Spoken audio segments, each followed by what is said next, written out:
bienvenue chez Addicted. Je vais vous parler du splitboard de Burton, la Hometown Hero X.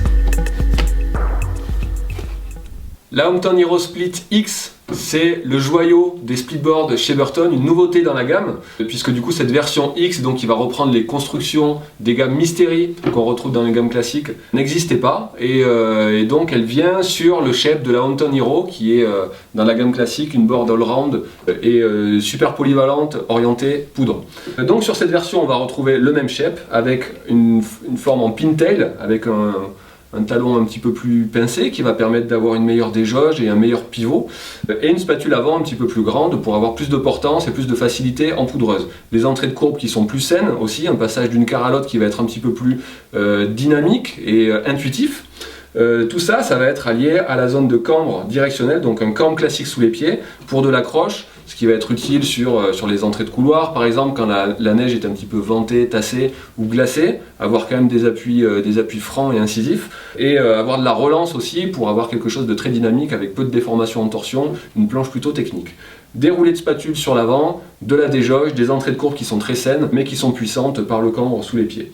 Là où va se faire la différence par rapport à la Hometown Split classique, c'est donc dans la construction où on va retrouver une fibre Mystery, on va retrouver un noyau un petit peu plus léger que sur la Hometown Hero classique, et tout ça va faire en sorte que du coup on est sur un splitboard qui est très léger, donc 3 kg en taille 158.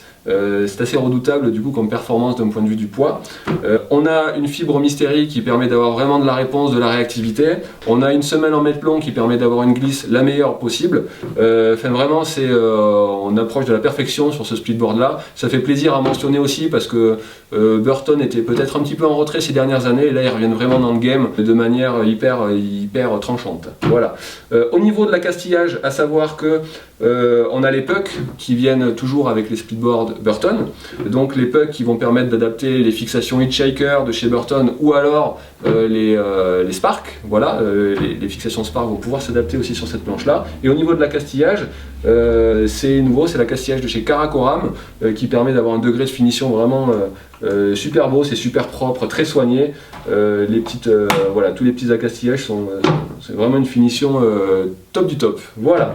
Vous êtes à la recherche d'un splitboard ultra performant, très léger pour un gros rendement à la montée et quelque chose de très technique et très performant à la descente aussi. La Hometown Split X de chez Burton.